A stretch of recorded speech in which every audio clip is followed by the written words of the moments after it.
And welcome back to humanities. I am Purva and आज की video में we'll be covering our chapter number 5 through the eyes of travelers for class 12th history.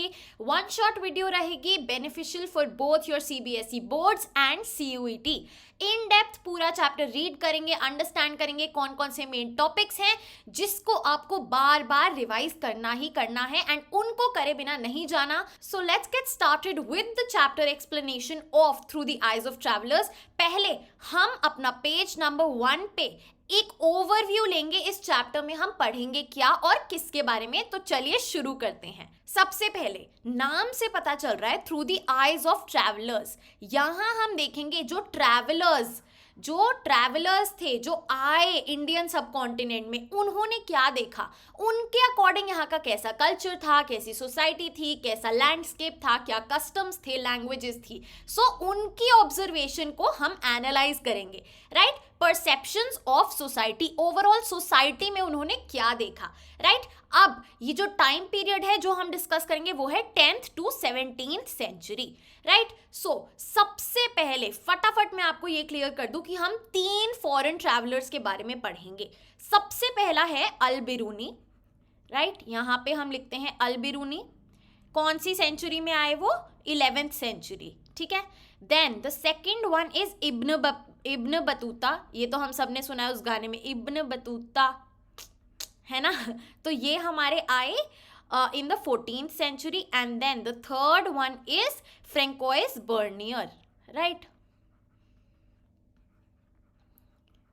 17th century. तो ये चीजें clear हो जानी चाहिए. पहला जो हम ट्रैवलर देखेंगे वो है अल बिरूनी, जो कहाँ से थे? उज्बेकिस्तान से. Right, so Al Biruni from Uzbekistan in the 11th century. Then Ibn Battuta from Morocco in the 14th century. And then Francois Bernier,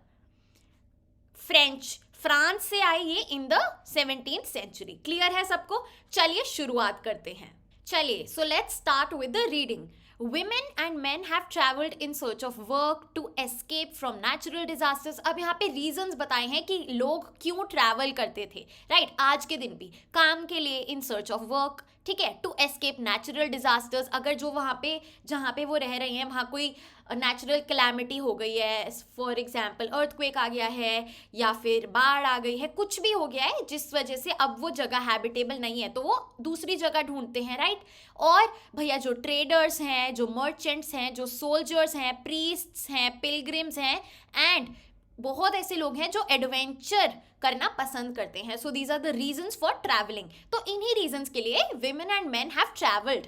right, चलिए. दोज हु विजिट और come to stay in a new land invariably encounter a world that is different. अब आप अपना home town छोड़ के एक city में रहने आए हो तो आपको दिखता है कि सब कुछ कितना अलग है.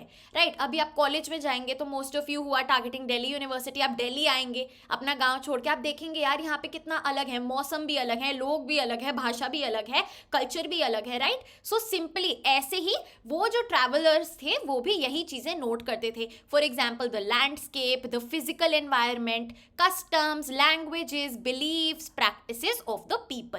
राइट, और बाकी जो हैं उनमें से कुछ भैया इन डिफरेंसेस में अडेप्ट होना चाहते थे, अपने आप को ढाल लेना चाहते थे उसी तरीके से. राइट, जो दूसरे थे they noted them carefully in accounts. अब इन्हीं की हम बात करेंगे जिन्होंने ये सब नोटिस किया और अकाउंट्स में, अकाउंट्स यानी कि बुक्स लिखा. राइट, ठीक है, उसको रिटन में डाल दिया. किस लिए? कि लोगों को आगे जैसे हम जो ये पढ़ेंगे तो हमें पता चलेगा उन्होंने क्या क्या देखा. Right, for records. तो कुछ लोग ऐसे होते हैं जो इन्हीं में ढल जाते हैं, बट कुछ लोग बहुत अलग होते हैं जो सब कुछ नोट करते हैं, ऑब्जर्व करते हैं और फिर लिखते हैं. राइट, तो ऐसे ही फॉरेन ट्रैवलर्स के अकाउंट आज हम इस चैप्टर में स्टडी करेंगे. राइट, और वो कैसी चीजें लिखते हैं जो उनके लिए अलग है, बहुत इंटरेस्टिंग है. राइट, जो उन्होंने कभी पहले नहीं देखी. Right, so generally recording what they find unusual और remarkable. Right, unfortunately we have practically no accounts of travel left by women. कोई भी ऐसी women नहीं है जिनका हमें अकाउंट मिला हो. यहाँ पे तीनों ही men हैं. तीनों की हमने बात करी, Al Biruni, Ibn Battuta and Francois Bernier. Right, चलिए. The accounts that survive are often varied in terms of their subject matter. अब हर एक अकाउंट सेम तो नहीं है भैया, किसी में कोर्ट के बारे में लिखा है कि क्या क्या इश्यूज होते थे वहाँ पे, किसी में रिलीजियस इश्यूज के बारे में लिखा है, किसी के अकाउंट में लिखा है आर्किटेक्चरल फीचर्स के बारे में, मॉन्यूमेंट्स के बारे में, राइट? तो पूरी वेराइटी है, राइट? फॉर एग्जाम्पल हमने विजयनगर चैप्टर में पढ़ा है जो अब्दुल रज़ाक ने डिस्क्राइब किया है पूरा जो आर्किटेक्चर है, राइट? जो डिस्क्रिप्शन दिया है सिटी का, वो वॉल्स वाला, राइट? क्लियर है? चलिए, in a few cases travellers did not go to distant lands. ऐसे भी बहुत ट्रैवलर्स थे जो भैया विद इन द एम्पायर, जैसे मुगल एम्पायर की बात करें तो वहां पे within the empire explore करते थे चीजें, लोगों को ऑब्जर्व करते थे, राइट? बाहर दूर देश नहीं जाते थे. बट ऐसे भी हैं जो और ज्यादा एक्सप्लोर करते थे all over the world, right? चलिए, तो ऐसे ही 3 ट्रैवलर्स की आज हम बात करेंगे. In this chapter, we shall see how our knowledge of the past can be enriched through a consideration of descriptions of social life provided by travelers who visited the subcontinent. ठीक है? सबसे पहले अल-बिरूनी who came from Uzbekistan in the 11th century, याद करवा चुकी हूँ. Then Ibn Battuta who came from Morocco in the northwestern Africa, Africa से आए, right? In the 14th century. And the third was Francois Bernier who was a Frenchman, यानी कि France से आए in the 17th century. इन तीनों के हम records को एनालाइज करेंगे. As these authors came from vastly different social and cultural environments, right? आप देख रहे हैं सब अलग अलग जगह से आए हैं.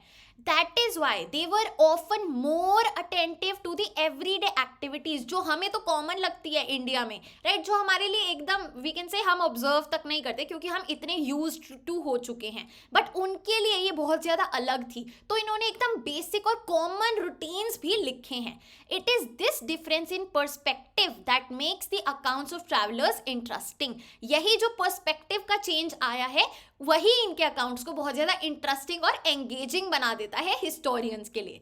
चलिए, now we'll get started with number 1 traveller Al-Biruni and the Kitab ul Hind. चलिए शुरू करते हैं. फ्रॉम ख्वारिज्म टू पंजाब, यहाँ पे अल-बिरूनी की जर्नी बताई गई है. वो कहाँ पे पैदा हुए, फिर कहाँ पे उन्होंने ट्रैवल किया और वो कैसे इंडियन सब कॉन्टिनेंट तक पहुँचे. चलिए, अल-बिरूनी वॉज बॉर्न इन 973 इन ख्वारिज्म. ख्वारिज्म कहाँ पे है? In present day Uzbekistan, right? आप सर्च करो नेट पे उज़्बेकिस्तान, तो वहाँ पे ख्वारिज्म का अलग से in the right side of Uzbekistan Khwarezm एक जगह है, right? Khwarezm was an important centre of learning. वो लर्निंग के लिए बहुत फेमस था, तो दैट इज वाई अल-बिरूनी ने भी बहुत ज़्यादा अच्छी एजुकेशन हासिल करी, right? He received the best education available at that time. He was well versed in several languages. उन्हें बहुत सारी लैंग्वेजेस आती थी. For example Syriac, Arabic, Persian, Hebrew and Sanskrit. ठीक है? Although he did not know Greek, but वो Greek philosophers like Plato and बाकी जो हैं कौन कौन से हैं कमेंट करके बताओ, right? Having red them in Arabic translations, उनके भी बहुत सारे उन्होंने थॉट्स, बुक्स, रीडिंग्स पढ़ी हैं जो कि अरेबिक में ट्रांसलेटेड थी, राइट? अब चलते हैं आगे. एक ऐसा इवेंट जहाँ पे उनकी लाइफ में एक बहुत बड़ा चेंज आया. इन 10,017 when सुल्तान महमूद ने ख्वारिज्म पे जब हमला किया, उनको इन्वेड किया और कब्जा कर लिया ख्वारिज्म पे, राइट? तब he took several scholars and poets back to his capital. वो ख्वारिज्म से बहुत ज़्यादा जो पढ़े लिखे लोग थे, स्कॉलर्स थे, जो पोएट्स थे, उन सबको अपने साथ ले गया अपनी कैपिटल में गजनी भी उज़्बेकिस्तान में ही है, राइट? और ये जो बात हो रही है ये गजनाविद एम्पायर की बात हो रही है. ठीक है? क्लियर है? अब Al-Biruni was one of these scholars and poets. Clear है? तो वो भी जाते हैं महमूद के साथ गजनी. ठीक है? He arrived in Ghazni as a hostage यानी कि एक ऐसा इंसान जिसको कैप्चर कर लिया है, प्रिजनर की तरह लेके जा रहे हैं, right? But gradually he developed a liking for the city. उन्हें वो जगह पसंद आने लगी. Where he spent the rest of his life until the death of the age of 70. Clear है? राइट? आगे चलते हैं. It was in Ghazni that Al-Biruni developed an interest in India. वहीं से इंडिया में भी थोड़ा इंटरेस्ट जागरूक हुआ. कैसे भैया? दिस वॉज नॉट अनयूजुअल, ये बहुत कॉमन था क्योंकि Sanskrit works on astronomy, mathematics, medicine had been translated into Arabic from the 8th century onwards. Right? अब देखिए, एक ऐसी चीज हुई जो गजनाविद एम्पायर था, अब भैया वो इंडिया तक आ गया था, पंजाब के एरिया में। तब अनडिवाइडेड इंडियन सब कॉन्टिनेंट की बात हो रही है, तो पंजाब में सिंध, लाहौर, ये सारा एरिया गजनी ने कैप्चर कर लिया था। राइट? Ghaznavid Empire ने. So when the Punjab became a part of the Ghaznavid Empire, contacts with the local population helped create an environment of mutual trust and understanding. तब जाके थोड़ा contact हुआ between the people and the travelers, right? एक बहुत mutual understanding और safe space create हो गई. Al-Biruni spent years in the company of Brahmana priests. जो priests होते थे, जो scholars होते थे ब्राह्मणा, राइट, उनके साथ, ब्राह्मण्स के साथ उन्होंने टाइम स्पेंड किया, संस्कृत सीखी, जो रिलीजियस टेक्स्ट्स थे, for example the Vedas, right, उन सबको स्टडी किया और फिलोसफिकल टेक्स्ट्स को भी स्टडी किया. Right? While his itinerary is not clear, itinerary is the proper indication कि आप कहाँ जाएंगे. फॉर एग्जाम्पल आप एक ट्रिप प्लान कर रहे हैं, तो आप सपोज जा रहे हैं गोवा, तो आप पूरी एक आइटिनरी प्लान करते हैं कि पहले हम साउथ गोवा जाएंगे, फिर नॉर्थ गोवा जाएंगे. ठीक है, पूरी ट्रिप की प्लानिंग. ऐसे उनका तो हमें क्लियर नहीं है कि वो कहाँ कहाँ घूमे, कहाँ कहाँ उन्होंने ट्रैवल किया, बट इट इज़ लाइकली, ऐसा ऑब्जर्व किया गया है और ऐसा हो सकता है कि उन्होंने वाइडली पंजाब में ट्रैवल किया है एंड नॉर्थ इंडिया में ट्रैवल किया है. क्लियर है? चलिए. Travel literature was already an accepted part of Arabic literature by the time he wrote. Right? तो travel literature, ये जो travel accounts थे वो उस टाइम भी बहुत पढ़ा जाता था, बहुत फेमस था.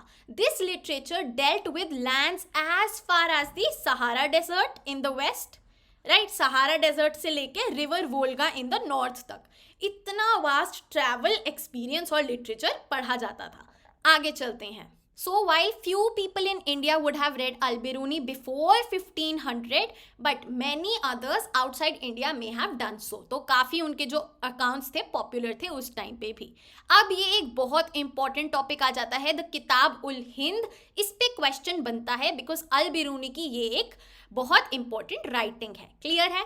ध्यान दीजिए. Al-Biruni's Kitab ul Hind written in Arabic is simple and lucid. Simple भाषा में है एंड ईजी टू अंडरस्टैंड है. लूसिड का मतलब ईजी टू अंडरस्टैंड.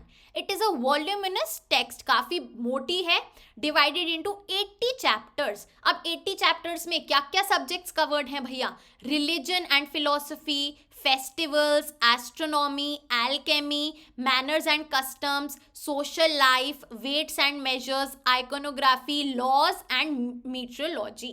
किसके बारे में? जहां वो जा रहे हैं उन एरियाज के बारे में. राइट? तो सब कुछ आप देख रहे हैं कितनी डाइवर्सिटी है. Generally Al-Biruni adopted a distinctive structure in each chapter. उनका एक तरीका होता था हर एक चैप्टर को लिखने का. सबसे पहले एक क्वेश्चन डालते थे वो, ठीक है, फिर उस क्वेश्चन के बेसिस पे सांस्कृतिक ट्रेडिशंस में एक आंसर डिस्क्रिप्शन मिलता था. ठीक है, एंड एंड में कंक्लूजन मिलता था कंपेयर करते हुए दूसरे कल्चर्स से कि हमारे वहाँ ऐसा होता है लेकिन यहाँ ऐसा होता है. Right?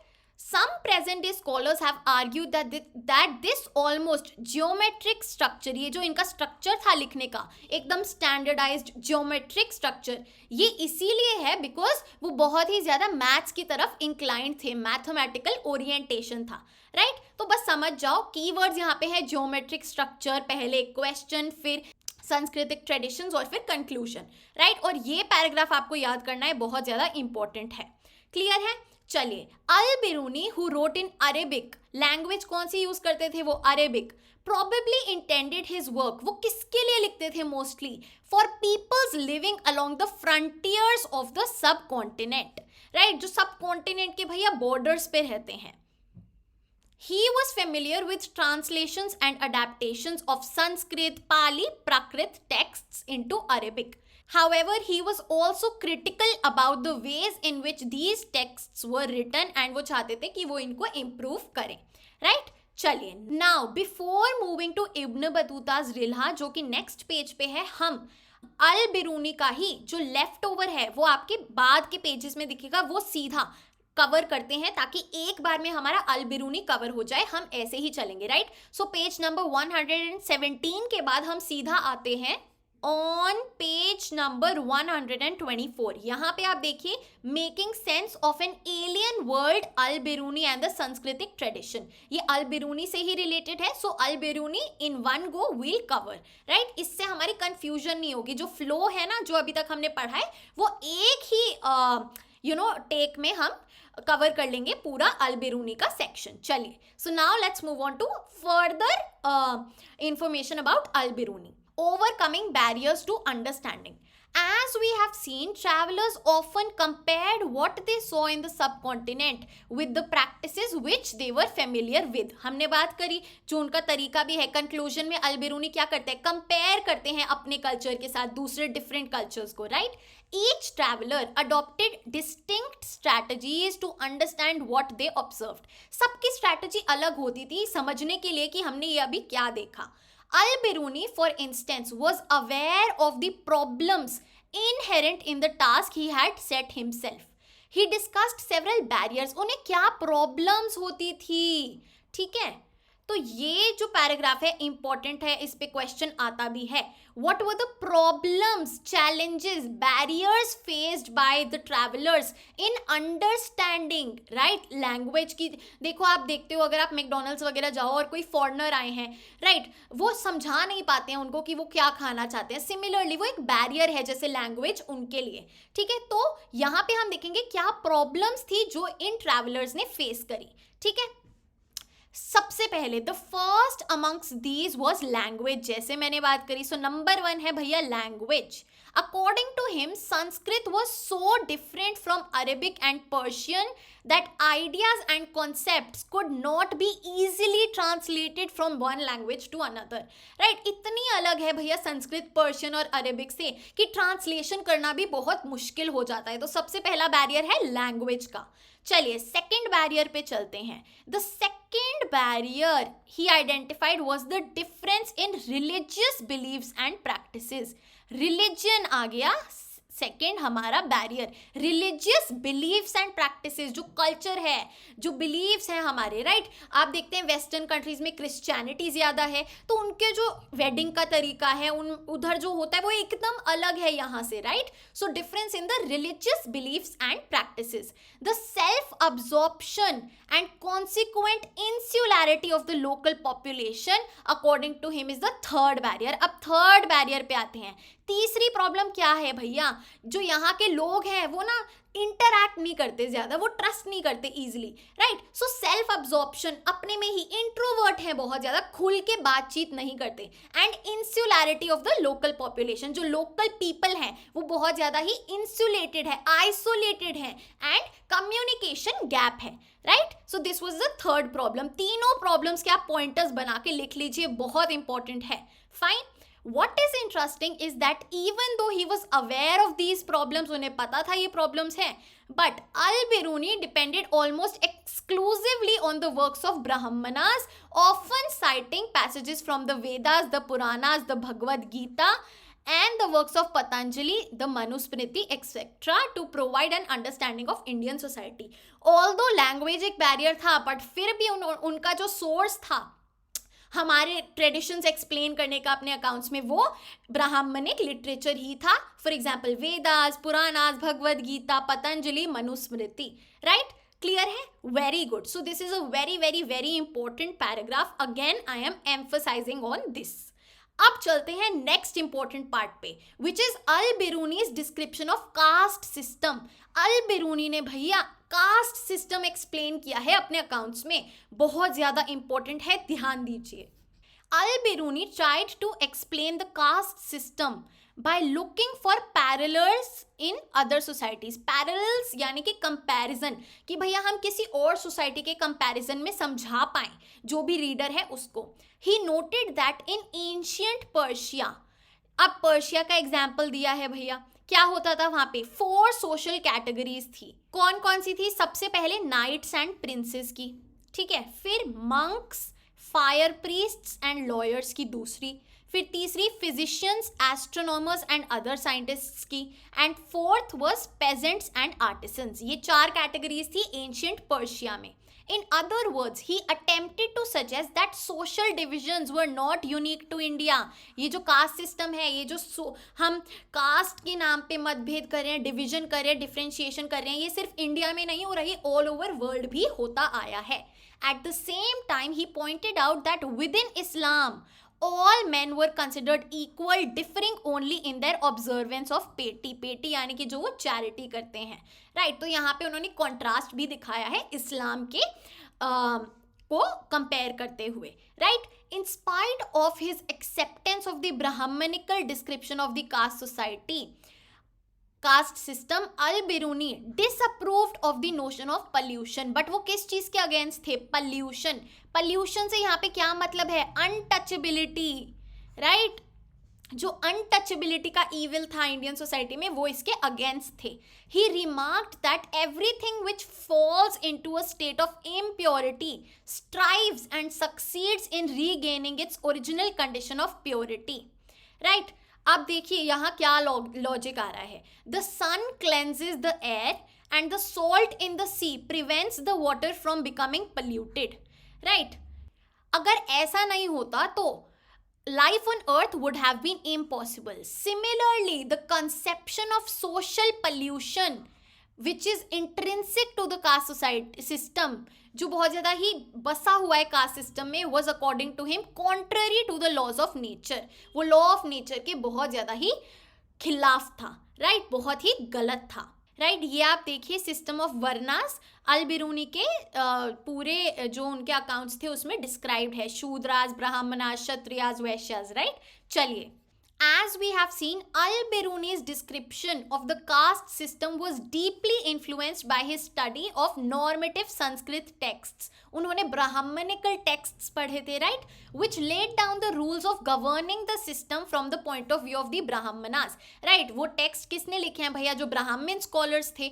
However, in real life the system was not quite as rigid. जो लिखा गया है जरूरी नहीं इतना ही strict था सब कुछ.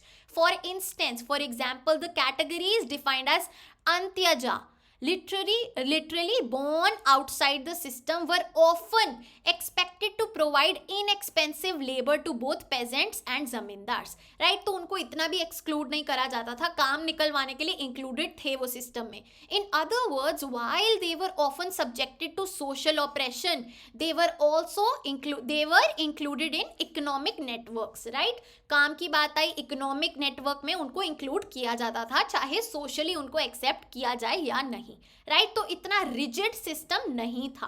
फाइन, चलिए. So this was about Al Biruni. Al Biruni के अकाउंट्स का हमने सब कुछ कवर कर लिया है. Now let's move on to our next traveller, Ibn Battuta. चलिए, now let's move on to Ibn Battuta, right. जैसे हमने यहाँ अल बिरूनी किताबुल हिंद पढ़ी जो उनका कलेक्शन था, यहाँ पे हम अब इब्न बतूता की रिला पढ़ेंगे सिमिलरली, राइट. चलिए, so let's get started with our second traveller Ibn Battuta.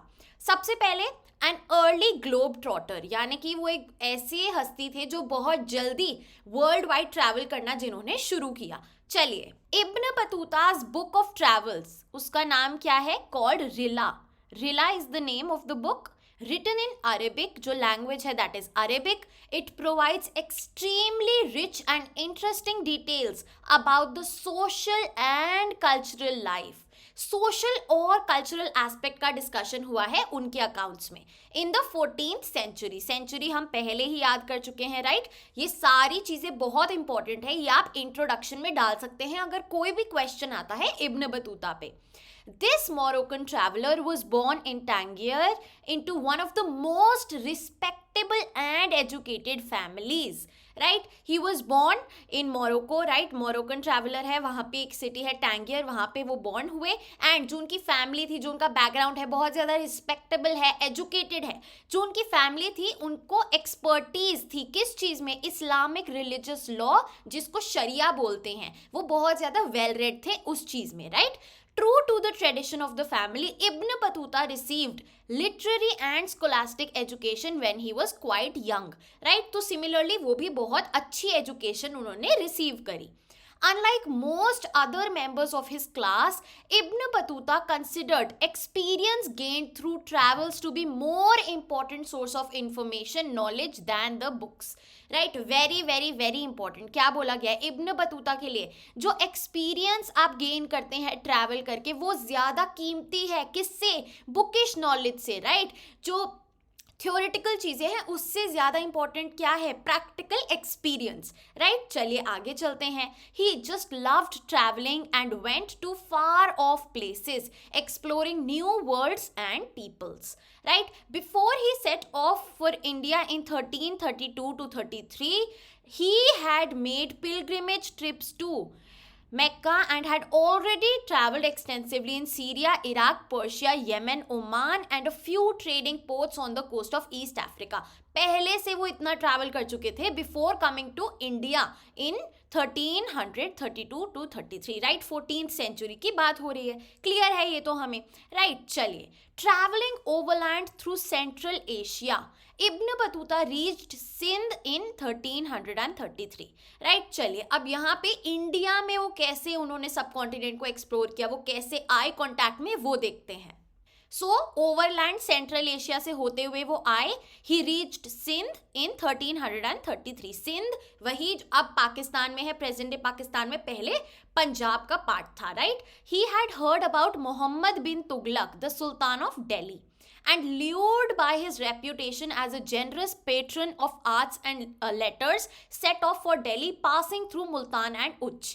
यहाँ क्या बोला गया है कि उन्होंने बहुत सुना था मोहम्मद बिन तुगलक के बारे में, जो सुल्तान थे दिल्ली के उस टाइम, कि वो पेट्रनाइज करते हैं आर्ट को, लेटर्स को. राइट, जो बहुत अच्छे आर्टिस्ट्स हैं, राइटर्स हैं, उन सबको जैसे स्पॉन्सर टाइप पेट्रनाइज करते हैं. राइट, सिमिलरली इसी उम्मीद में Ibn Battuta also set off to meet him. Right, the Sultan was impressed by his scholarship and appointed him as the Qazi or judge of Delhi. Qazi क्या होता है? जज. Right, जैसे कोर्ट में जो जज होता है वैसे ही सिमिलरली काजी और जज of Delhi. Right, he remained in that position for several years until he fell out of favor and was thrown into prison. कुछ सालों बाद उनको जो पॉलिटिक्स थी वो चेंज हुई एंड वो उनको प्रिजन में डाल दिया गया. Once the misunderstanding between him and the Sultan was cleared, he was restored to imperial service. उन्हें वापस से सर्विस में ले लिया एंड उसके बाद उनको एक एनवॉय की तरह भेजा. Right, and was ordered in 1342 to proceed to China as the Sultan's envoy to the Mongol ruler. Envoy यानी कि जैसे हो गया जो फॉरेन सर्विस में ऑफिसर्स होते हैं. राइट, सिमिलरली कि सुल्तान की तरफ से आप रिप्रेजेंट करेंगे. राइट, चलिए. With the new assignment Ibn Battuta proceeded to the Malabar coast through central India. Right, अब यहाँ बताया गया है कहाँ कहाँ उन्होंने ट्रैवल किया. मलाबार कोस्ट केरला. राइट, उस साइड सेंट्रल इंडिया से होते हुए वहां आए. From Malabar he went to the Maldives where he stayed for 18 months as the Qazi but eventually decided to proceed back to Sri Lanka. Right, Malabar coast से Maldives और फिर Sri Lanka. He then went back once more to the Malabar coast and the Maldives and before resuming his mission to China visited Bengal and Assam as well. देख रहे हैं आप कितना शौक है उन्हें ट्रैवलिंग का, एक भी मौका नहीं छोड़ा घूमने के लिए. He took a ship to Sumatra Islands है. Right, and from there another ship for the Chinese port town of जैतून. क्लियर है. अब ये सारी प्लेसेस अगर आपको नहीं पता है कहाँ पे लोकेशन है तो सिंपली गूगल पे सर्च करो, इससे आपकी ज्योग्राफी इंप्रूव होगी. राइट, चलिए. He travelled extensively in China going as far as Beijing but did not stay for long. वो वहाँ ज़्यादा दिनों तक नहीं रुके and he decided to return home in 1347. His account is often compared with that of Marco Polo. Comparison आ रही है. who visited China and also India from his home base in Venice in the late 13th century. Right, तो यहाँ पे एक question बन सकता है. Ibn Battuta's accounts were compared to which foreign traveler? Marco Polo from Venice. Right, very important. Ibn Battuta meticulously recorded his observations. Meticulously यानी कि एक एक चीज नोट करते थे, केयरफुली नोट करते थे. ठीक है, about the new cultures, peoples, beliefs, values, practices etcetera. We need to bear in mind that this globetrotter was traveling in the 14th century when it was much more arduous and hazardous to travel than it is today, क्योंकि तब तो भैया ना कोई security ना इतनी facility travelling के लिए, right. According to Ibn Battuta it took 40 days to travel from Multan to Delhi and about 50 days from Sindh to Delhi. Right कितना टाइम लग रहा है इतने पास वाले डिस्टेंस में. अगर हम आज के दिन देखें, the distance from Daulatabad to Delhi was covered in 40 days and that of Gwalior to Delhi was covered in 10 days. Right clear है, फाइन. सो ये हमारा बताया गया है कि थोड़ी डिफ़िकल्टीज भी थी, इतना सेफ नहीं था ट्रैवल करना. साथ ही साथ जो ट्रैवलिंग फैसिलिटीज़ थी, जो रोडवेज थे, इंफ्रास्ट्रक्चर था, उतना वेल डेवलप्ड नहीं था ऑब्वियसली, क्योंकि 14th century की बात हो रही है. राइट आगे चलते हैं. Travelling was also more insecure. यहाँ सिक्योरिटी के बारे में डिस्क्राइब किया है. Ibn Battuta was attacked by bands of robbers several times. Robbery हो जाती थी उनके साथ भैया. In fact, he preferred traveling in a कारवा along with companions. कारवा क्या होता है, ग्रुप में आप ट्रैवल कर रहे हैं. But this did not deter highway robbers. एक होता है आप अकेले ट्रैवल कर रहे हैं तो वो और ज़्यादा अनसेफ हो जाता है. बट एक ग्रुप में है, कारवा है साथ में, तो काफ़ी उसमें आपको सिक्योरिटी मिलती है. While traveling from Multan to Delhi, for instance, his caravan was attacked and many of his fellow travelers lost their lives. Those travelers who survived, including Ibn Battuta, were severely wounded. देख रहे हैं कितनी insecurity थी, कहीं से भी लोग आके अटैक कर देते थे. क्योंकि उस टाइम हमने देखा है कि रिसोर्सेज को लेने के चक्कर में, चाहे वो ट्राइबल पॉपुलेशन है, चाहे वो ऐसे कोई भी है, राइट, नॉर्मल पीपल, तो वो अटैक करना और ये सब बहुत कॉमन था. अब चलते हैं नेक्स्ट टॉपिक पे, which is the enjoyment of curiosities.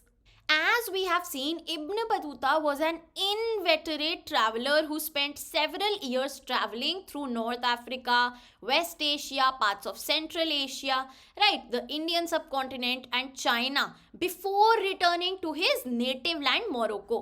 Right, इतना उन्होंने यहाँ travel किया. When he returned, the local ruler issued instructions that his stories should be recorded.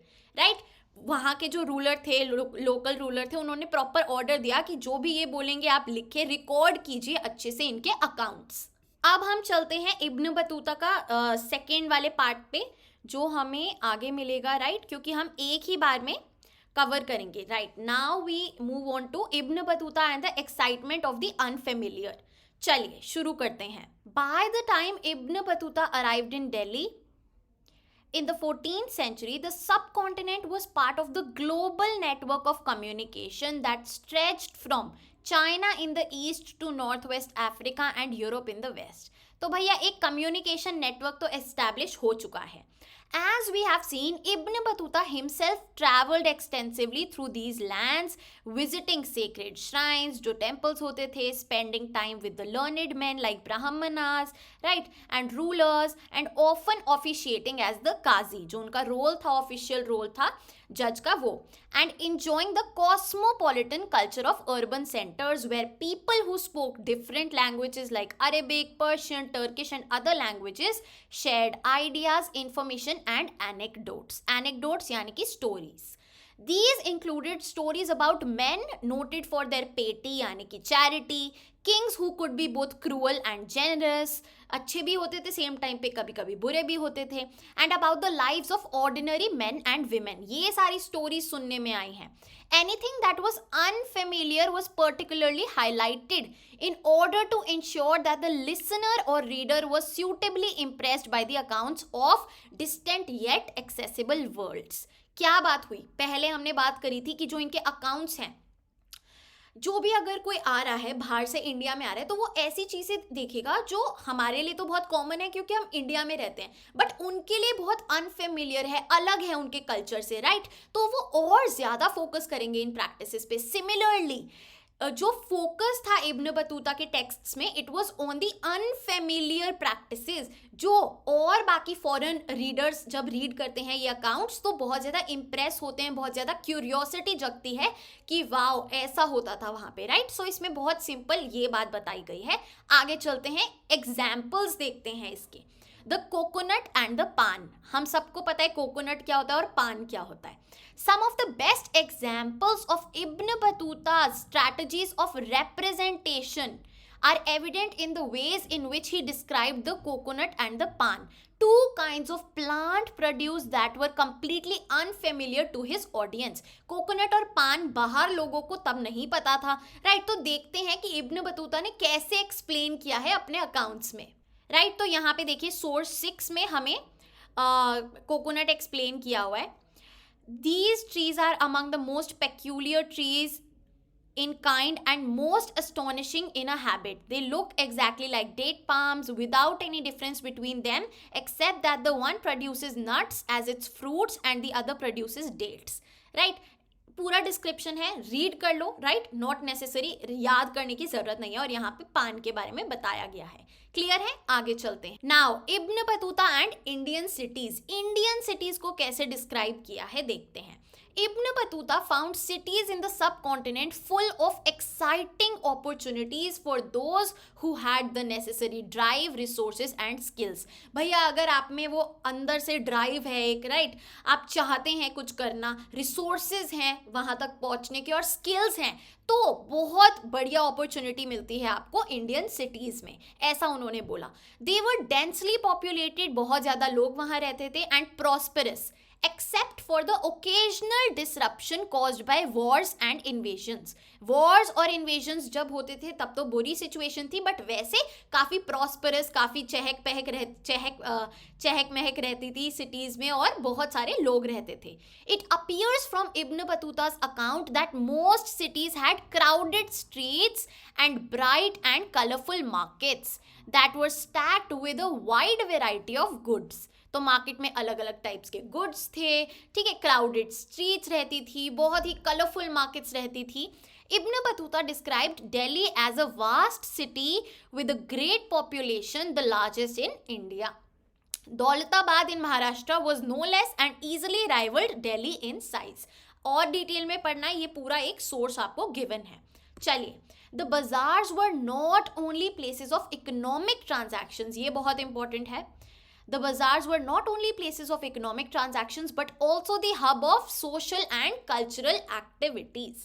देखिए ध्यान से, Most bazaars had a mosque and a temple. बाजार में, मार्केट में मॉस्क होता था या टेम्पल होता था, and in some of them at least spaces were marked for public performances. खुली spaces छोड़ी होती थी जहाँ पे public performances हो सके, dancers, musicians और singers की, right? While Ibn Battuta was not particularly concerned with explaining the prosperity of towns, उन्होंने ये सब तो explain नहीं किया, but this account suggests that the towns derived a significant portion of their wealth through the appropriation of surplus from villages. इसका क्या मतलब है? देखिए, Ibn Battuta found Indian agriculture very productive because of the fertility of the soil, है ना। जो India की base हम कह सकते हैं 70% तो एग्रीकल्चर ही है भैया, which allowed farmers to cultivate 2 crops a year. He also noted that the subcontinent was well integrated with inter-Asian networks of trade and commerce, with Indian manufacturers being in great demand in both West Asia and Southeast Asia, fetching huge profits for artisans and merchants. सबसे पहले बात हो रही है agricultural produce अच्छा आता था, दूसरी बात हो रही है जो ट्रेडर्स और मर्चेंट्स थे वो अच्छे से, मतलब उनके लिंक्स थे, राइट, ट्रेड में बहुत आगे था इंडिया, राइट, सो प्रॉफिट उससे भी आता था।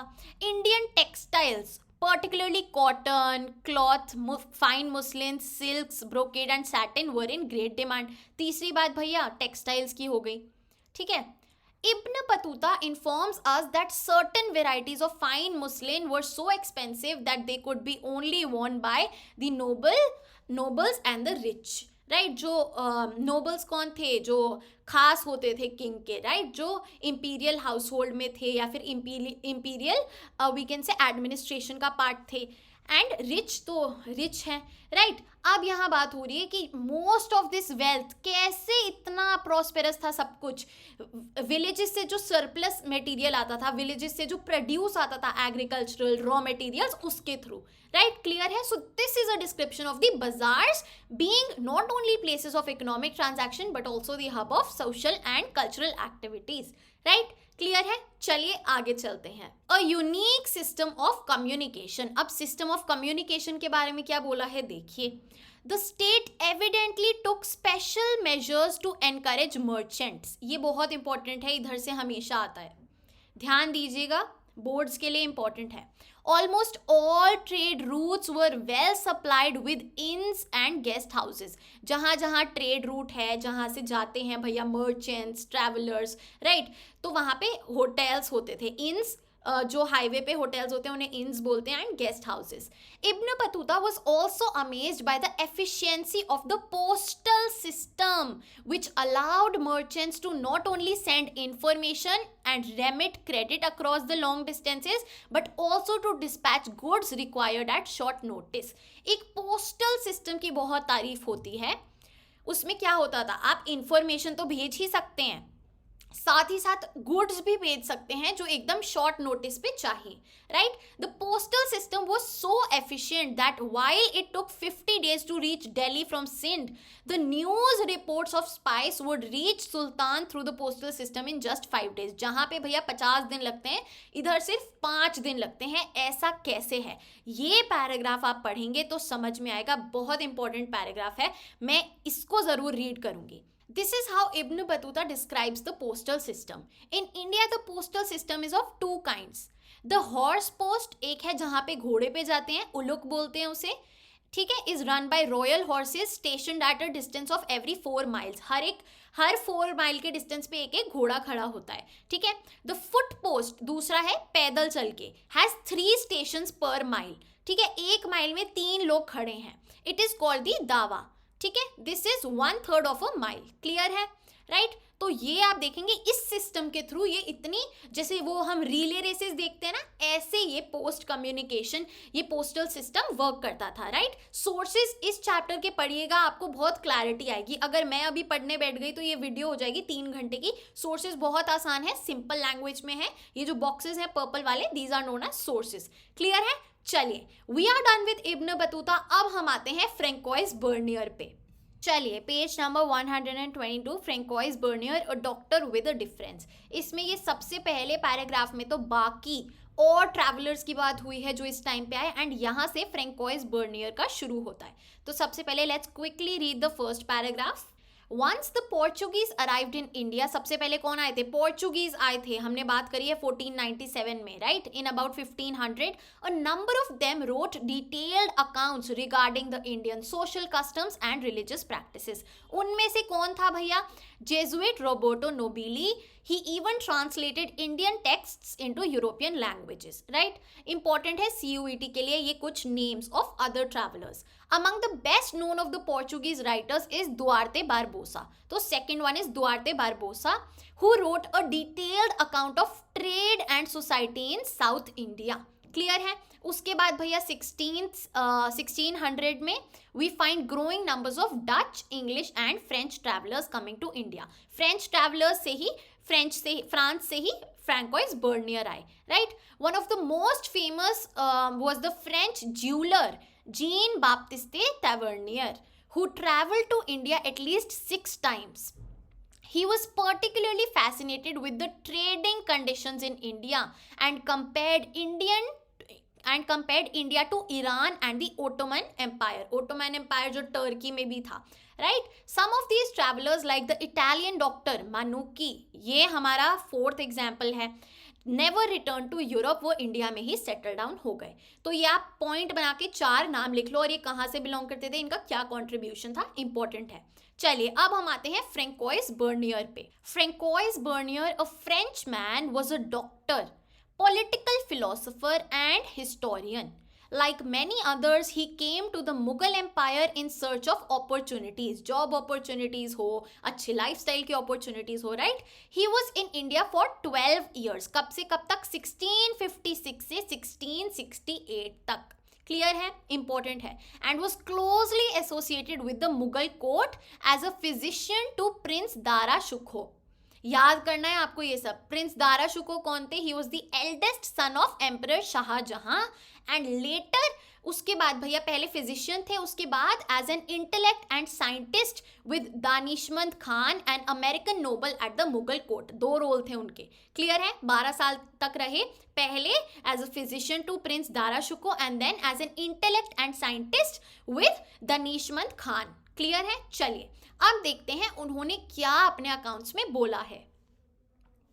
He has compared east and west. समझते हैं ये क्या है.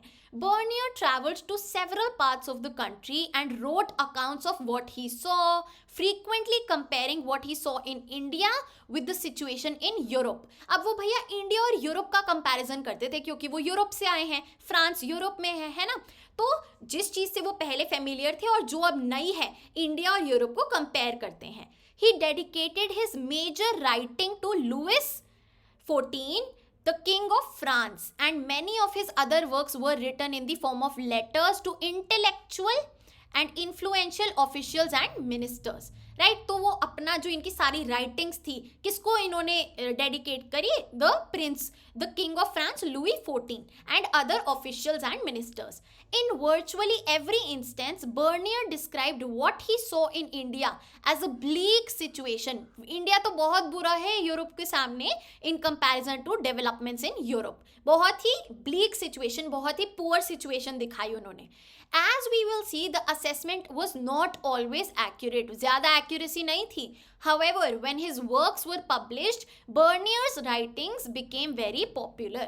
Right? तो ये ईस्ट और वेस्ट क्या है? वेस्ट है यूरोप और ईस्ट है इंडिया. क्लियर है. कंपैरिजन चलता था. तो जैसे ही पब्लिश हुए बहुत पॉपुलर हो गए. Bernier's work were published in France in 1670 to 71 and translated into English, Dutch, German and Italian within next 5 years. Important नहीं है याद करने के लिए, बस बताया गया है. Between 1670 and 1725 his accounts were reprinted 8 times in French and by 1684 it had been reprinted 3 times in English. This was in marked contrast to the accounts in Arabic and Persian which circulated as manuscripts and were generally not published before 1800. तो English और French में ही ज़्यादा बार republish हुए उनके accounts, क्योंकि इससे हमें पता चलता है जो ऑडियंस थी वो फ्रेंच और इंग्लिश स्पीकिंग ज़्यादा थी. Now let's move on to Bernier and the degenerate East. In detail Francois Bernier ने क्या क्या बोला. चलिए. If Ibn Battuta chose to describe everything that impressed and excited him because of its novelty, Francois Bernier belonged to a different intellectual tradition. भैया जब Ibn Battuta ने हर चीज़ की तारीफ करी जो भी उन्हें इंटरेस्टिंग लगा, फ्रेंकोइस बर्नियर एकदम ही अलग दिमाग के थे, सोच के थे, इंटेलेक्ट के थे. He was far more preoccupied with comparing and contrasting what he saw in India with the situation in Europe in general and France in particular. तो हर चीज़ को वो कंपेयर करते थे. Right. Focusing on situations which he considered depressing. Mostly जो problem है India में, जो India में बुरा है, उसको ज़्यादा लिखा. His idea seems to have been to influence policy makers and the intelligentsia to ensure that they made what he considered to be the right decisions. Right. तो वो किसके लिए लिख रहे हैं?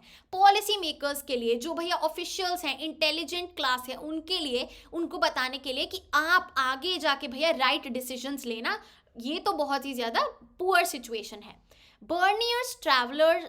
Bernier's travels in the Mughal Empire is marked by detailed observations. बहुत ध्यान से उन्होंने ऑब्जर्व करी हैं चीज़ें. क्रिटिकल इंसाइट्स, क्रिटिकल यानी कि बुराई करना, and reflection. His account contains discussions trying to place the history of the Mughals within some sort of universal framework. Mughals की हिस्ट्री भैया वो प्लेस करने की कोशिश कर रहे हैं. ठीक है. He constantly compared Mughal India with contemporary Europe, generally emphasising the superiority of the Europe. जैसे हमने बात करी, his representation of India works on the model of binary opposition where India is presented as the inverse of Europe. Right. कि भैया Europe superior है और India तो एकदम ऑपोजिट है. He also order the perceived differences hierarchically so that India appeared to be inferior to the Western world. Right जो differences थे उनको पूरी हायरार्की बना के दिखाया. ठीक है, इसको प्रूव किया कि इंडिया कितनी इंफीरियर है as compare to the western world. चलिए, question of land ownership. According to Bernier, one of the fundamental differences between Mughal India and Europe was the lack of private property in land in India. Right कि India में भैया private property का concept नहीं था, तो lack of private property. Clear है. चलिए, he was a firm believer in the virtues of private property, capitalism, and saw crown ownership of land as being harmful for both the state and its people. right कि अगर government ज़्यादा resources own कर रहा है तो similarly तब crown ownership ज़्यादा है, जो रूलर है उसके पास ज़्यादा ओनरशिप है, लोगों के पास नहीं है, तो ये बहुत गलत है उनके ओपिनियन में, बर्नियर के ओपिनियन में.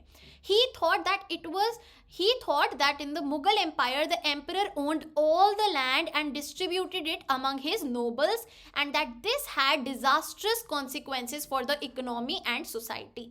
Right? This perception was not unique to Bernier, but it is found in most travelers' accounts of the 16th and 17th centuries.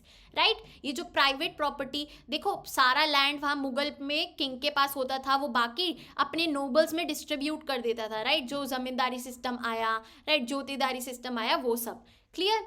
So owing to crown ownership of land, यानी कि जो ruling class है उसके पास land ownership है, Bernier argued landholders could not pass on their land to their children. वो inheritable नहीं होता था land, so they were averse to any long term investment in the sustenance and expansion of production. Right देखो, हालांकि एक ऐसा भी group था जिनको जब प्रॉपर्टी दी जाती थी तो वो इनहेरिटेबल होती थी. राइट उन्हें जमींदार बोला जाता था, बट ऐसे भी नोबल्स थे, ऐसा भी ग्रुप था जो उतना इन्फ्लुएंशियल नहीं था, बट उन्हें टेम्पररी लैंड दिया जाता था. राइट मुगल एम्पायर की बात कर रहे हैं हम. राइट तो वो इनहेरिटेबल नहीं था, वो अपने सन्स को, अपने बाकी जो उनके एयर्स थे उनको पास ऑन नहीं कर पाते थे. राइट तो उसका उनमें तो कोई फ़ायदा ही नहीं है ना, लॉन्ग टर्म फ़ायदा नहीं है और एक्सपेंशन भी नहीं है. The absence of private property in land had therefore prevented the emergence of the class of improving landlords. जो improving landlords थी यूरोप में, वैसी क्लास इंडिया में नहीं आ पाई. With a concern to maintain or improve the land, it had led to the uniform ruination of agriculture, excessive oppression of the peasantry, and a continuous decline in the living standards of all sections of society except the ruling aristocracy. Right तो ये सारी problems बताते हैं. Right क्योंकि भैया वो land आप permanently, वो इनहेरिटेबल नहीं है, तो वो उस लैंड को अपने जैसा ट्रीट नहीं करेंगे, तो उस पर इम्प्रूवमेंट भी नहीं करेंगे, अच्छे से एग्रीकल्चर भी नहीं करेंगे, उनको फर्क ही नहीं पड़ेगा. Right so these are the problems which were associated with this. As an extension of this, Bernier described Indian society as consisting of undifferentiated masses of impoverished people subjugated by a small minority of very rich and powerful ruling class. कि भैया जो Indian society है उसमें majority तो poor people है और उन पे थोड़े से जो माइनॉरिटी है रिच लोगों की, वो उन पे इन्फ्लुएंस करते हैं, रूल करते हैं. Between the poorest of the poor and the richest of the rich there was no social group और class worth the name. There is no middle class in India. Important है, किसने बोला ये? Francois Bernier ने. So this then is how Bernier saw the Mughal Empire. Its king was the king of beggars and barbarians. Its cities and towns were ruined and contaminated with ill air, polluted air, and its fields overspread with bushes and full of pestilential marishes. And all this was because of one reason, crown ownership of land. Clear है? एक problem बताई, उसी से इतना सारा जो impact है, जो इंडिया को बहुत ही ज़्यादा इम्पावरिश कर रहा है, वो है. Curiously, none of the Mughal official documents suggest that the state was the sole owner of land.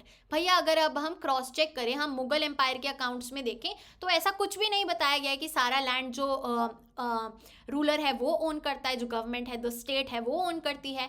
For instance, Abul Fazl the 16th century official chronicle chronicler of Akbar's reign, right, जिन्होंने अकबरनामा लिखी, describes the land revenue as remunerations of sovereignty, a claim made by the ruler on his subjects for the protection he provided rather than as the rent on the land that he owned, right. तो इधर जो पैसा देते थे आम जनता ruler को, उसको बोला गया है प्रोटेक्शन के लिए दे रहे हैं, रेंट नहीं है वो, right. So it is possible that European travelers regarded such claims as rent, उन्हें रेंट लगता होगा भैया, because land revenue demands were often very high. However, this was actually not a rent or even a land tax but a tax on the crop. ठीक है, जो आप cell करोगे, जहां आपने वो एग्रीकल्चर किया है, उससे जो सेल होगी उसका एक टैक्स दे रहे हो, right. Bernier's descriptions influenced Western theorists from the 18th century onwards. The French philosopher Montesquieu, बहुत नाम सुना है, for instance, used this account to develop the idea of Oriental despotism, according to which rulers in Asia enjoyed absolute authority over their subjects. कि भैया जो Asia में rulers हैं उनके पास पूरी पावर है अपने सब्जेक्ट्स के ऊपर, who were kept in conditions of subjugation and poverty, arguing that all land belonged to the king and that private property was non-existent. यही जो अभी तक हमने पढ़ा, इसको एक नाम दे दिया ओरिएंटल डेस्पोटिज्म का. According to this view, everybody except the emperor and his nobles barely managed to survive. तो overall बहुत poverty थी, बहुत बुरी situation थी subjects की, and जो king था वो इतना powerful था कि वो सब कुछ अपने control में रखता था. You should remember the name Montesquieu, and उन्होंने क्या बोला, the idea of Oriental despotism, और उसको explain करना आना चाहिए. This idea was further developed as the concept of the Asiatic mode of production by Karl Marx in the 19th century. अब आते हैं Karl Marx ji. He argued that in India and other Asian countries before colonialism, surplus was appropriated by the state. सब कुछ state हड़प लेता था. This led to the emergence of a society that was composed of a large number of autonomous and egalitarian village communities. Right, जो पूरा profit आ रहा है वो state ले रहा है, ruler ले रहा है, तो क्या हो रहा है, धीरे से एक society emerge हो रही है जहाँ पे अलग अलग village communities बन रही हैं. The imperial court presided over these village communities, respecting their autonomy as long as the flow of surplus was unimpeded, right. अब ऐसे अलग अलग विलेज कम्युनिटीज बन गई, उसके ऊपर प्रिसाइड कर रही है स्टेट, इंपीरियल अथॉरिटी, राइट. वो क्या कह रही है, हम आपको इंटरप्ट नहीं करेंगे, बस हमें अपना प्रॉफिट का शेयर मिलना चाहिए, right. This was regarded as a stagnant system. ये किसने डिस्क्राइब किया है, कार्ल मार्क्स ने, as the Asiatic mode of production. Important है ये दोनों concepts. However, as we will see, this picture of rural society was far from true. ऐसा असल में कुछ नहीं था.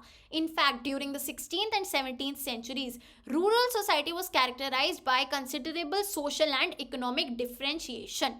At the one end of the spectrum were big zamindars who enjoyed superior rights in the land, and at the other were the untouchable landless labourers, right. So जैसे मैंने आपको बताया, असल में क्या था, एक तरफ जमींदार्स हैं, एक तरफ अनटचेबल लेबरर्स हैं. In between was the big peasant who used hired labor and engaged in commodity production, and the smaller peasant who could barely produce for his subsistence. इनके बीच में आ जाता है एक एवरेज नॉर्मल बिग पेजेंट का role, right. So ऐसा कुछ social structure था rural India में. A more complex social reality. While Bernier's preoccupation with projecting the Mughal state as tyrannical is obvious, कि वो मुगल स्टेट को बहुत ज़्यादा ही अथॉरिटेटिव और बुरा दिखा रहे हैं, ये तो हमें पता चल रहा है. His descriptions occasionally hint at a more complex social reality. कुछ इससे भी ज़्यादा complex, confusing social structure है इंडिया में.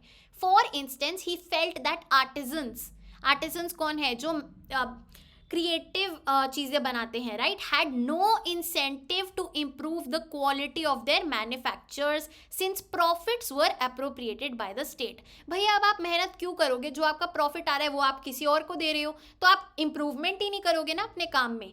Manufactures were consequently everywhere in decline. इसीलिए ये मैन्युफैक्चरिंग और आर्टिसंस का धंधा भी धीरे धीरे कम होने लगा.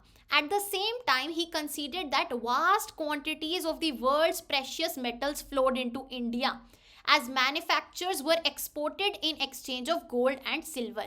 हमारे पास बहुत प्रेशियस मेटल्स भी आते थे ट्रेड के टाइम जब हम देते थे, राइट, इम्पोर्ट और export. He also noticed the existence of a prosperous merchant community engaged in long distance exchange. तो traders and merchants, right? चलिए, in fact, during the 17th century, about 15% of the population lived in towns, right? This was on average higher than the proportion of urban population in Western Europe in the same period. तो यहाँ पे India आगे निकल रहा है. In spite of this, Bernier described Mughal cities as camp towns, by which he meant towns that owed their existence and depended for their survival on the imperial camp. Imperial camp क्या है? जब वहाँ पे court आ जाता था. He believed that these came into existence when the imperial court moved in and rapidly declined when it moved out. आपने देखा है ना कैपिटल कैसे चेंज होती थी, कभी आगरा है कभी दिल्ली है, राइट. तो जब वहाँ पे स्टेट आ जाती थी, इंपीरियल कैंप आ जाता था, रूलर आ जाता था, तो प्रॉस्पेरिटी आ जाती थी, फिर चले जाते थे तो again decline. He suggested that they did not have viable social and economic foundations but were dependent on imperial patronage. Right? Clear है? चलिए. As in the case of the question of land ownership, Bernier was drawing an oversimplified picture. There were all kinds of towns, manufacturing towns, trading towns, port towns, sacred centers, pilgrimage towns, etc. Their existence is an index of the prosperity of merchant communities and professional classes. इतने सारे towns थे, इससे हमें दिख रहा है जो trading merchants हैं और प्रोफेशनल क्लासेस हैं उनके लिए बहुत ज़्यादा प्रॉस्पेरस सिटीज़ थी. Merchants often had strong community or kin ties, kin यानी कि family, and were organized into their own caste cum occupational bodies. In Western India, these groups were called Mahajans, right? And their chief, the Sheth. In urban centers such as Ahmedabad, the Mahajans were collectively represented by the chief of the merchant community who was called as the Nagar Sheth, right? तो ये हमने देखा है ना, जैसे जाति बोलते हैं कि आपके ऑक्यूपेशन के बेस पे एक कम्युनिटी, एक किन फॉर्म हो गया है. यहाँ पे महाजन्स का एग्जाम्पल दिया है. Other urban groups included professional classes such as physicians, hakim or vaid, teachers, pandit or mullah, lawyers, vakil, painters, architects, musicians, calligraphers, etc. While some depended on imperial patronage, right, जो king है वो हमें भैया थोड़ा sponsor करेगा, पैसे देगा, right, many made their living by serving other patrons, while still others served ordinary people in crowded markets और bazaars, right. तो कुछ king के patronage पे जीते थे, कुछ भैया दूसरों के साथ सीखते थे, कुछ मार्केट में जाके लोगों के थ्रू पैसा कमाते थे, right. So this was the description of a more complex social reality by Francois Bernier. अब हमारा लास्ट टॉपिक रहता है विच इज विमेन. विमेन का क्या स्टेटस था? Slaves, Sati and labourers. This is the last topic for chapter number 5 through the eyes of travellers. चलिए, तो शुरुआत में हमने पढ़ा that these travelling accounts were of main, right. So generally main के अकाउंट्स ही हमें मिले हैं, हमें कोई भी ऐसा अकाउंट नहीं मिला जो एक विमेन ने लिखा हो. So main analyse the condition of women in the sub continent. देखते हैं क्या क्या बताया गया है, राइट. सोशल इनइक्वालिटी देखो उस टाइम होती ही थी, तो it is also stated that this appeared as a natural state of affairs to men, right, कि ऐसा तो होता ही है हर जगह. फॉर एग्जाम्पल, सबसे बड़ा एग्जाम्पल है number 1, slaves were openly sold in markets, right. तो स्लेव्स की खरीदारी फिर बेचना बहुत कॉमन था उस टाइम पे, and they were regularly exchanged as gifts. For example, when Ibn Battuta reached Sindh, he purchased horses, camels and slaves as gifts for Sultan Mahmud Mohammad bin Tughlaq, right. फिर जब वो मुल्तान पहुंचे, उन्होंने गवर्नर को गिफ्ट दिया भैया slave, horse together with resins and almonds. देख रहे हैं जैसे और कमोडिटीज लेते हैं और बेचते हैं, वैसे ही स्लेव्स, विमेन स्लेव्स भी ली और दी जाती थी, राइट. सिमिलरली भैया यहाँ पे 100,000 तनकाज coins and 200 slaves were given. It appears from Ibn Battuta's account that there was considerable differentiation among slaves. Slaves में भी categories होती थी भैया, कुछ ऐसी फीमेल slaves हैं जो सुल्तान के लिए experts थी म्यूजिक और डांसिंग में, राइट, वो परफॉर्म करती थी, राइट. फिर कुछ ऐसे slaves हैं जिनको रखा जाता था to keep an eye on the nobles, nobles को देखने के लिए, उन पे वॉच रखने के लिए, right. And then there were slaves for doing the domestic work, domestic labour, right, जैसे घर में काम करने के लिए हम रखते हैं similarly, right. So there price was also very low. उनका काम क्या रहता था, अगर रॉयल हाउस होल्ड की बात करें, for carrying women and man on palanquins और डोला, डोली में ऐसे लेके जाते थे, राइट, जब बहुत डिस्टेंस कहीं ट्रैवल करना होता था, राइट. यूरोपियन ट्रैवलर्स की अगर हम बात करें, बर्नियर ने अगेन जो डिफ्रेंशिएशन दिखाया वेस्टर्न और ईस्टर्न सोसाइटी में, एक एग्जाम्पल लिया प्रैक्टिस ऑफ सती, जहाँ पे कुछ विमेन तो भैया खुश होके एम्ब्रेस करती थी डेथ को, कुछ को फोर्स किया जाता था due to this social evil practice, right. However sati से हटके भी भैया their labour was crucial in both agricultural and non agricultural production, right. तो जो उनका वर्क था, जो उनका वी कैन से नीड थी उनके काम की, वो भी काफ़ी ज़्यादा थी, दोनों agricultural and non agricultural production में, राइट. बहुत सारी मर्चेंट फैमिलीज़ की जो विमेन थी वो कमर्शियल एक्टिविटीज़ में पार्टिसिपेट करती थी, कई बार कोर्ट ऑफ लॉ भी जाती थी मर्सेंटाइल डिस्प्यूट्स को लेके, right. So it is evident that women were not confined into the private spaces of their homes. वो काफ़ी निकलती थी एंड अपना लेबर प्रोवाइड करती थी हर एक स्पेस में, right. So this was about the condition of women, right. यहाँ पे हमने सबसे पहले स्लेवरी का पढ़ा इब्न बतूता के कॉन्टेक्स्ट में जो उन्होंने बताया है, right. Then the types of slaves आए, उसके बाद हमने प्रैक्टिस ऑफ सती पढ़ी एंड फिर इकोनॉमिक कॉन्ट्रीब्यूशन भी पढ़ा, right. So this was about women. We are done with our chapter number 5. बहुत मज़ा आया, पूरा चैप्टर हो चुका है, राइट. हमने हर एक ट्रैवलर को कवर किया, कुछ हमने स्किप करके इकट्ठा कवर किया है, पूरा चैप्टर कवर हो चुका है. सो मेक श्योर कि आपने ये वीडियो बहुत ध्यान से देखी है, जहाँ जहाँ मैंने बोला इंपॉर्टेंट है उसके नोट्स बनाए हैं, पॉइंट्स बनाए हैं, एंड सोर्सेज एक बार पढ़ लेना, राइट, क्योंकि इंपॉर्टेंट है, एक बार रीडिंग कर लेना, फाइन. सो कॉन्सेप्चुअल क्लैरिटी बहुत अच्छी हो जाएगी. Now we are done with our chapter number 5. पूरी हिस्ट्री की प्लेलिस्ट आपको मिल जाएगी डिस्क्रिप्शन बॉक्स में, ऑलमोस्ट हर एक चैप्टर covered है. So guys, that is it for today's video. I hope you liked it, and if you did, please like, share and subscribe to the channel. You are at Humanities. Happy learning. I'll see you in the next video.